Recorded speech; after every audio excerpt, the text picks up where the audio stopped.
So just we ready now? We on? We're good. All right. This is March 15th? No, 16th, 2014. I guess we're here, doing a documentary over my life as far as being within the program of OG, maybe. I'm not quite sure exactly the direction just as of yet, but I do know that it's a lot of positive things going on through this program. It's a lot of positive things happening in my life right now as far as me overcoming being imprisoned in the Ohio Department of Rehabilitation and Corrections, man. I'm really excited right now. This is a big turn for my life. We've been through a lot. I had the opportunity to meet a lot of good people in this program. It was life-changing, life-altering. Everything is looking up. I'm looking forward to just showing everybody as well as myself, what's next, what to look forward to, things that you can see out of me, things that you can see in the community as far as my work and the things that I want to do. This is just day one, Good. This is just day one. Very interested in seeing a lot of things go right now. Right on. Actually, it's a funny thing right now, and if I can have your permission to do this, J Money is calling from inside right now. You know what I'm saying? So I want to try to put it on speakerphone and see if we can get through. Hello?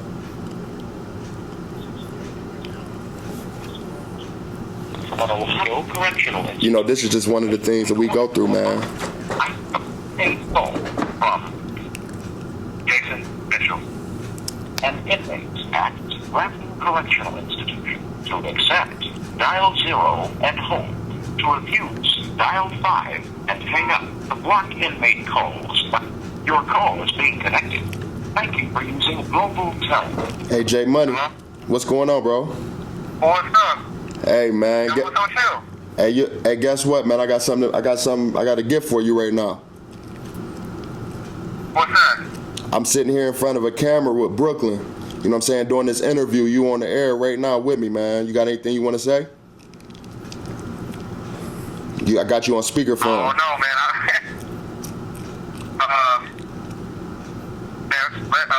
Let people out of prison and stop wasting our money. I understand that. I'm actually going over a lot of things right now, man, talking about the movement and the things that we have built. You know what I'm saying? Being on the inside, and we're trying to keep it built out here. We're connecting bridges right now. You being the first step, since you just called while I'm having this interview, it's kind of ironic. I'm sitting here with the camera, looking down at me. I got the microphone hooked up. You talking into the microphone, man.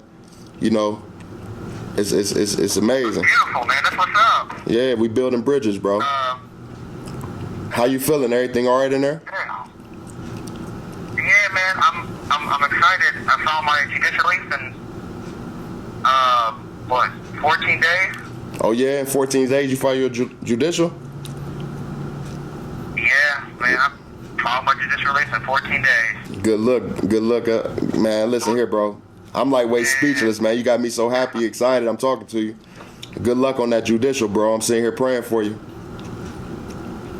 Man, Lord willing, I come home. They said, Mom was talking to me yesterday, and basically they was gonna let me. I didn't know this. They was gonna let me out in November, but I didn't qualify, so I didn't go to the hole, and I've been doing what I'm supposed to do. Basically, it sounds like it's all up. I'm up out of here. It sounds like it's looking up. Yeah. Well, that's great, bro. We need you home. I get antsy. Definitely. Anytime we get some of our comrades that get the opportunity to come home, man, that's amazing, bro. I want to start going to Faircrest and talk to the kids. Yeah, that's another part of the movement. You want to go to Faircrest and talk to the kids. You know what? Explain a little bit about what Faircrest is for me. Faircrest is a detention center for troubled kids, but they don't really offer anybody to come in and talk to them. And when they do, they're not anybody that's ever been through anything. So they need people they can look to that will give them the right path that's been through the things they've been through and understand what they're going through. And it's all about locking you in a cell and not giving you any hope. And I'm trying to give them the exact opposite. I want to give them a bright light and all the hope they can get. Because that's what they're missing. They don't have nobody to love them, nobody to care for them. That's real talk. Direction. I wish that when I went there, I would have got that. Because I didn't get that. All I got was a workout and locked in a cell for 22 hours a day. Just fake schooling. How long you been locked up? I want to give them the exact opposite. How long you been locked? Almost 10 years. 9 years. 9 years. How 9 old? years and 8 months. How old are you, bro? I'm 28 years old. Damn, man. Got locked up when I first turned 19. How bad did the community impact? How much of the impact is placed on the community right now that we come from? A lot. You know, the kids don't have no fathers. The nephews don't have no uncles. Nieces have no uncles. You know what I'm saying? There's nobody to help the kids. And everybody's out there fending for themselves. Mothers have no husbands. It's terrible. And on top of that, there's no jobs. People really ain't trying to work with nobody. It's just a terrible situation, man. Nobody's helping nobody. You know, that's Dog eat dog world, man. It's definitely that, man. That's one of the things that I was speaking about, during this interview. I was basically trying to explain and tell the people that This call is originated from an Ohio correctional institution and may be recorded or monitored. that our involvement in the communities is like crucial.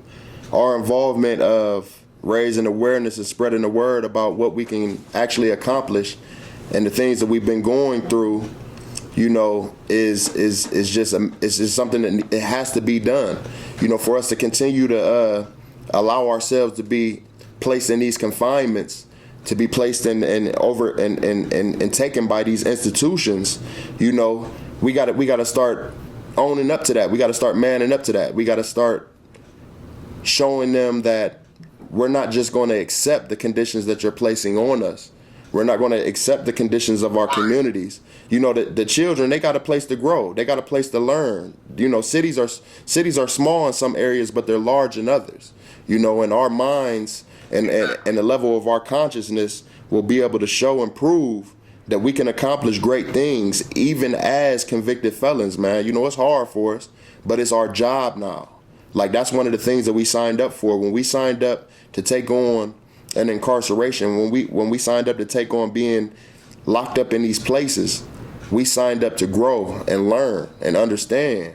And that's what a lot of people that been in our position fail to realize. Like, I call them OGs and big homies, you know what I'm saying? All the people that came before me that was in the same direction when they got out, they never really raised any type of awareness to us as far as what we need to accomplish. It was always, you know what I'm saying, it's get it how you live, you know what I'm saying, get your paper, man, and that's all that matters. But it's a bigger picture than just money. We gotta stop the change. We gotta break the chain. We gotta build a whole new fence, man. It starts with us. We're the next generation that has to change this, because the generation before us didn't try. But we gotta start somewhere, and it's starting with us. It's gonna start with us. That's the truth. We got some people. It starts with us. We gotta push it forward. You know what I'm saying? What's that movie? Pay It Forward. Pay It Forward. You know what I'm saying? Something that moves. Pay it forward. Ain't no doubt. Take it positive and pay it forward to somebody else. Damn, bro, it's so crazy that I'm sitting here talking to you on this phone right now at this time, and that's like perfect timing. Like, it was just destined for us to get, get together through this interview, bro, on everything, man. I miss you like crazy, bro. Oh man, look, that's all I do now in the afternoon is work out. Yeah. I'm getting it too. Yeah, getting that money. Getting it. You still reading and everything like that? I finished working out. Yeah. I'm getting working on my lines. I'm reading. I'm writing down. I'm just doing everything. My mind is moving 1,000,000 miles an hour. Okay, you spoke on reading your lines. Like, what did you mean by that? You talking about ODAG? Yeah, ODAG. I'm in the Oberlin Shakespeare. What is that? At Grafton. Oberlin Shakespeare at Grafton. Oberlin Drama at Grafton? Yeah, Oberlin Drama at Grafton. Yeah, no doubt. I'm doing this. We're doing this play called The Tempest, and it's gonna have like 15 or 17 scenes in it. Mm-hmm. Everybody's got like 20 lines. You got to memorize them, and it's an old Shakespearean talk. So you got to thous and art thou and be thou. Right. And then you dress up and you learn how to portray another character. But it's like, I don't know, it's great for the mental. You know what I'm saying? It's like a relief. Yeah. You're not in prison anymore. You're working on something positive. It's great. It's like a therapy, what it is. Now you still in there, you know what I'm saying? I like I hate you being in there and me out there. But when people get released from prison, man, how many people do you actually stay in contact with other than myself? 2 other people. Yeah? Was they from the program? One of them is, and the other one's from the OG program. Okay, but they both have ties with the circle, with checking in and checking out. Yep, they both had ties with Oberlin. Oberlin has brought things together and made people realize that there's more than just what we knew, you know, and it like expanded our mind and built something stronger in us. And This call is originating from an Ohio correctional institution and may be recorded or monitored. it's an eye-opener, and it gives you something to drive for, whether it be acting, writing, changing politics. I mean, it just opens your heart up to a whole new world. But, Yeah. I mean, that's what I've done out of everything so far from Oberlin. No doubt, no doubt. Yeah. And it's along the same lines. It's along the same terms. It's institutions, man. Oberlin College, it's another example of an institution. They have their problems there, just like we have our problems where we were, you know. And that's another level of our raising of awareness that we have to tackle as well. You know, the division between us and them, even though we still had our program, the opportunity still isn't all the way there for us to even attend a place like Oberlin. I mean, for one, the tuition is extremely high, right? And some of the ideas that I thought that we need to tackle about that is, when I was saying bring Oberlin to the children in our communities, is we need to build bridges that allow people to be accepted more in our conditions, not just being convicted felons, but being from some of these neighborhoods and some of these areas that, you know, just aren't financially grounded or aren't getting the proper schooling. We need to have a sit down or a talk with some of those type of institutions to start admitting a lot of us individuals that are going through these type of circumstances. And that's one of our movements as well. You know what I'm saying? We got to act and we got to move on that. You know, we build bridges through communication between us, but at the same time, with our mental capacities, we should be able to attend these schools as well. We shouldn't just have a piece of them without credits. You know, because we could be between me and you, and between me and you and a lot of other people that went through the program that were incarcerated, we're just as well able to graduate from Oberlin College as anybody else. You know, so we got to move on that and show our worth, show our work. We worth that, you know. All right. There's two new students. We speak on these things, man, but we acting on them. And that's what that touched my heart, man. To see it in motion. 60 seconds left on this call. Wow. Get it in motion and people working on it is awesome, man. That's right. Awesome. I can't wait to come home and be a part of it. Ah, man, you already a part of it, man. But when you get home, it's just going to be even more amazing. You know, I'm rooting for you, bro. You just got to stay focused. Right. Tell everybody I said hi, man, and I love and I miss them, man. No doubt. You got that. No. I'm sure the feeling is mutual, man. I'm sure they say the same. Every time I talk to them, they ask about you. You know that, what'd you say? No, I was waiting on what you was going to say. Oh, I was just about to say, you know, that ticker just went off, man. They be real quick 15 minutes, don't they? Yeah, I know, man. You have 10 seconds left on this call. Well, look, bro. Yeah, and I'll talk to y'all real soon. No doubt. I love you too, bro. Keep your head up in there. Hey. Yeah. Wow. Amazing, man. You know, another one of our comrades, you know, within the prison system, doing his time, staying educated, motivating himself, you know. we just got to keep this going. I mean, this is one of the experiences that we're going to take with us for the rest of our life, man. That's exactly what I mean by building these bridges, man, and keeping them well intact. We get in these places and we get home and we lose focus and we don't realize where we came from and the steps that we took to get there and the steps that we took to get from there. But we here now, you know. He's still where he is, but mentally he out here moving already because he educating himself and he staying focused and he got his eyes on the prize, you know.